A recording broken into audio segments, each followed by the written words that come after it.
students, welcome to your Adda247 online school. मैं माधवी हूँ। मैं ऑलरेडी आपको यहाँ पे जो पोम है आपकी dust of snow by Robert Frost वो पढ़ा चुकी हूँ और समझा चुकी हूँ इन योर लास्ट क्लास। अब चाहें तो आप उसका रिकैप उस वीडियो में देख सकते हैं। You just have to search Adda247 school poem dust of snow English class 10th।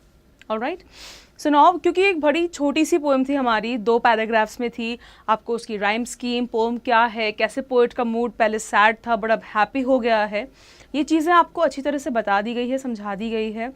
Poem में ऐसा कुछ फिगर ऑफ स्पीच डायरेक्टली नहीं आ रहा है, सो इसलिए मैंने स्पेसिफाई नहीं किया था। आई होप अब पोएम बड़ी ही सिंपल सी है, क्लियर है। अब हम आ जाते हैं उसके क्वेश्चन आंसर्स पे। आई नो क्लास 10th के हिसाब से question answers are very important part because you have to write in exams your answer, और आपका आंसर बहुत ही प्रॉपर, स्पेसिफिक, प्रिसाइज, और ऐसा नहीं है कि आप स्टोरीज लिख रहे हैं आंसर में, क्योंकि आंसर को आपको लॉन्ग करना है या आंसर को आपको शॉर्ट करना है। बट क्वेश्चन में जितना पूछा गया है उतना हमें लिखना पड़ता है, whether it is a 2 mark question, 1 mark question, और if it is a long answer also 5 mark और 7 mark question. So let us go to our first question. Next slide. Your first question is, what is a dust of snow? What does the poet say that has changed his mood? How has the poet's mood has changed? So पहला सवाल है, हमें पहले सवाल explain करना है, what is dust of snow?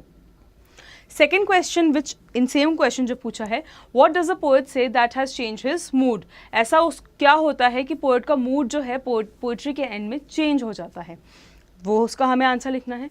Third part जो है इसी क्वेश्चन का वो है, how has the poet's mood has changed, मतलब वो process we have to speak. Dust of snow here means a lot of snow और अ मास ऑफ स्नो।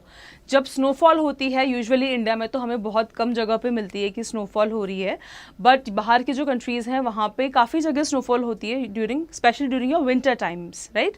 सो वहाँ पे बहुत सारी स्नो गिरी, बहुत सारी स्नो फ्लेक्स गिर रही हैं, और वो ऑब्वियसली पेड़ जो है उनकी लीव्स पे और सब जगह वो जमा हो जाती है, इकट्ठी हो जाती है। तो वही इसमें हुआ है पोम में। सो मास ऑफ स्नो जो है वो जो ट्री है वहाँ पे बहुत ज़्यादा जमा हो गया है। During the winter snowfall over everything, so it was collected on the leaves on the hemlock tree under which the poet was sitting. So you know that in the poetry जो है वो जो poet है हमारा वो बैठा है tree के अंदर, he is sitting under the tree. Fine, I think ये चीज़ आपको क्लियर है। और वहाँ पे जो ट्री के ऊपर है, लीव्स पे और सब जगह बहुत सारे स्नोफ्लेक्स इकट्ठे हुए हैं। The poet was in regretful mood. He was regretting something, means उसके साथ कुछ उसका दिन जो था वो बड़ा ही ख़राब था। रीज़न हमें पोइट्री में नहीं बताया गया है। So his mood was very bad and he was very upset. So उसका मूड बड़ा रिग्रेटफुल था। ऑलरेडी उसका आधा दिन ख़राब जा चुका था, अब ना बाकी आधा बचा हुआ दिन है जो कि वो चाहता है कि अच्छे से बीते। So अब वो उस ट्री के अंदर आके बैठा है, उसको समझ में नहीं आ रहा कि उसको क्या करना है। And he thought his entire day was wasted.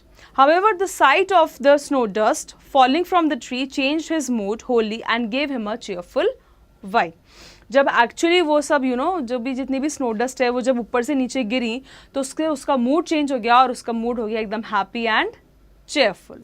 Alright, so this is your first answer. I hope your answer is clear to you. In your next video, you will see your next question, which has 3 parts, and then we will be solving the last part, which is your third question. So children, we have already solved our first question, जिसमें हमने बताया है, poetry का एक gist दे दिया है। Answer already आपके सामने था, आपने आंसर देख लिया है। आप चाहें तो प्लीज़ बैक करके आंसर को फिर से देख सकते हैं।